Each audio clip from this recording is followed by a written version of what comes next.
पता नहीं कहाँ है मम्मी। सुबह से कितनी बार कॉल कर चुकी हूँ उन्हें, फोन ही नहीं उठा रही हैं और ना ही भाभी का फोन लग रहा है। कहीं मम्मी की तबीयत तो नहीं खराब हो गई? क्या करूँ क्या करूँ।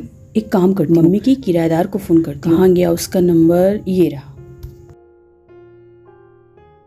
हेलो राधिका, मेरे घर में सब ठीक तो है ना? अरे वो क्या है ना, मैं सुबह से मम्मी को भाभी को फोन कर करके थक गई। दोनों में से कोई भी फोन नहीं उठा रहा है। बड़ी चिंता लग रही है मुझे कि कहीं मम्मी की तबीयत तो नहीं खराब हो गई। तू एक काम कर, नीचे जाके देख सब ठीक तो है ना, और मम्मी से कह दो कि मुझसे बात करें फोन पे। ठीक है।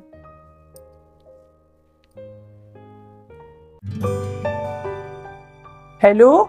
हाँ बेटी। क्या मम्मी, कहाँ हैं आप लोग? कब से फोन कर रही हूँ आपको और भाभी को, दोनों में से कोई भी फोन नहीं उठा रहे हो। घर में सब ठीक तो है ना? आपकी तबीयत तो ठीक है? अरे कहाँ सब ठीक है, तेरी भाभी का ही दिमाग खराब है। सुबह से मुझसे बहस किए जा रही है। क्या भाभी आपसे बहस कर रही हैं? जरूर आपकी ही गलती रही होगी कुछ, नहीं तो भाभी तो कभी आपसे ऊंची आवाज में बात भी नहीं करती। बहस तो बहुत दूर की बात है। हाँ हाँ, तुझे भी तो मेरी ही गलती लगती है हमेशा। बड़ी आई अपनी भाभी की चमची। अब सब कुछ फोन पे ही पूछ लेगी कि घर भी आएगी। चलिए ठीक है, फिर शाम को घर आती हूँ, तब देखती हूँ आकर कि आखिर सास बहू के बीच में ऐसा क्या हो गया। ठीक है, मैंने एक बार कह दिया ना, नहीं मतलब नहीं। जी माँ जी, जी माँ जी, खाना रेडी है, बस रोटी सेकनी बाकी है। ठीक है माँ जी, अभी लगाती हूँ।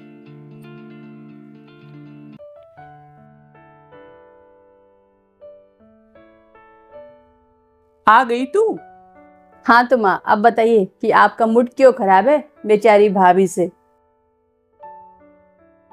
अरे तेरी भाभी का दिमाग खराब हो गया है। पता नहीं कहाँ की धुन सवार हो गई है उसको नौकरी करने की। पिछले 2 दिन से मेरा दिमाग खाई है कि मुझे नौकरी करने दीजिए, मुझे पैसा कमाना है, मेरे बच्चे बड़े हो रहे हैं, अब मेरे खर्चे बड़े हो रहे हैं।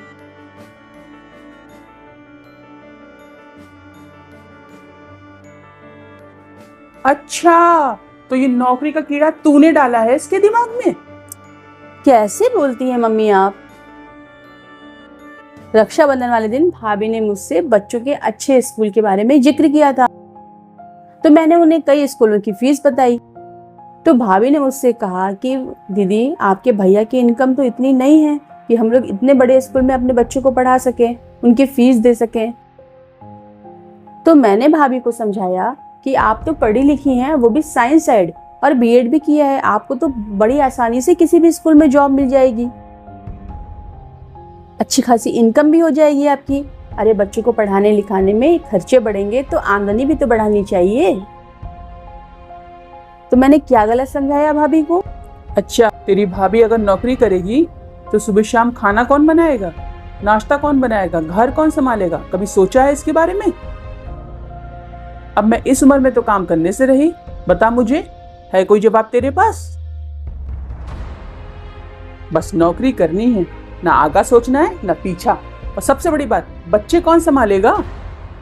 अरे मम्मी, झाड़ू पोछा बर्तन की तो आपने काम वाली लगा के रखी है, बस एक मेड और लगानी है आपको दिन के खाने के लिए, और रात का डिनर तो भाभी बना ही लेंगी। क्यों भाभी? दीदी, मैं भी मम्मी को कब से यही समझाने की कोशिश कर रही हूँ, लेकिन मम्मी जी हैं कि कुछ सुनने को तैयार ही नहीं है।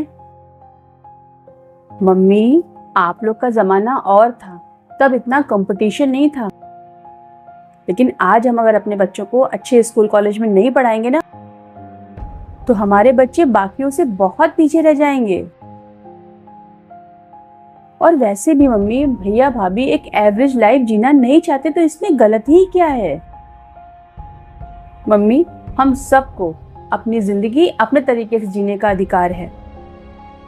अरे आपको तो उनको सपोर्ट करना चाहिए, लेकिन आप तो उनकी जिंदगी में अड़चन पैदा कर रही हैं। अच्छा मम्मी, आप ही बताओ, अगर भाभी भैया से जिद करके किसी दूसरे शहर में जाकर अलग रहने लगे, तब आप क्या करोगी?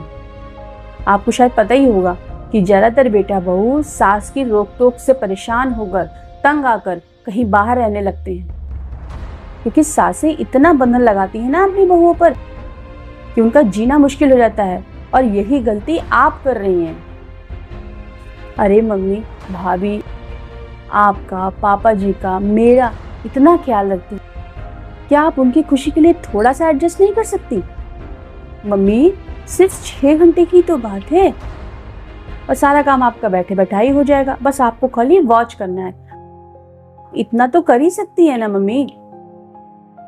मम्मी, घर परिवार चलाने के लिए छोटों के साथ साथ बड़ों को भी थोड़ा एडजस्ट तो करना ही पड़ता है। मम्मी जी, ये आपकी चाय। बहू, कब जाना है तुझे इंटरव्यू के लिए? कल सुबह 9 बजे मम्मी जी।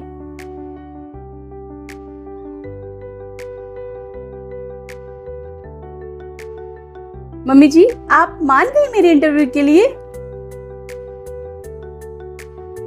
सही बात है, माँ को अगर कोई समझा सकता है वो है उनकी बेटी। थैंक यू सो मच दीदी।